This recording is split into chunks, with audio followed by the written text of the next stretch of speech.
Bloomberg, and quoting McKinsey.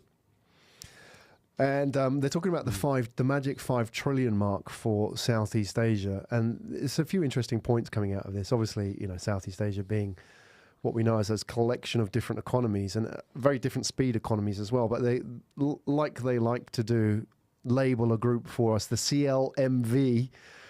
That wasn't particularly creative. I'd never heard of that before. Exactly. Is that just me? Or? Exactly. The CLMV group, which is Cambodia, Laos, Myanmar, and Vietnam, which are these sort of high growth, small tigers. I don't know what you call them, but the sort of next generation of Southeast Asian economies coming through. I mean, take those ones, Cambodia, Laos, Myanmar, Vietnam, not often talked about, often overshadowed by their neighbours, whoever they may be, right? But, if you take Myanmar, we've obviously mentioned it in terms of, huge potential, 50 million people, I think, and just everybody coming online in a matter of years.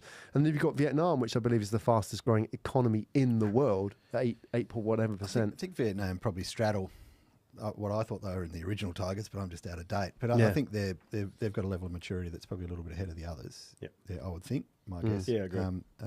But certainly I'm hearing anecdotally of someone building a retail bank with Vietnam as the build hub, and it's a multinational business. So there's definitely some interesting activity happening there. But as you say, great populations. There's a lack of incumbent infrastructure or suppliers around a whole range of things that they're obviously going to need as they come out of the current stage into the next phase of their economic and social development. And everyone must be pretty excited to position in that way if they can. Yeah.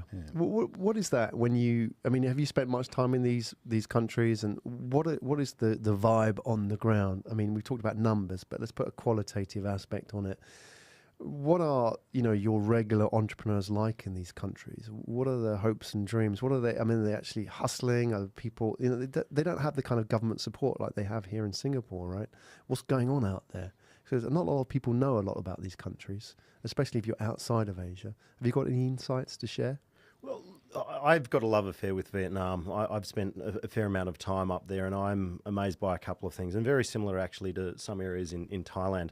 The eye for design and creativity is just extraordinary. I think if you go to Ho Chi Minh and look at the level of creativity that you see in furniture, in artwork, it is second to none. Or even more so if you look from a lady's point of view in tailoring of dresses. The exceptional quality that you see of dresses that are being worn down the street, which are all created in Vietnam. You've got a great creative flair there, which I think is one of the most important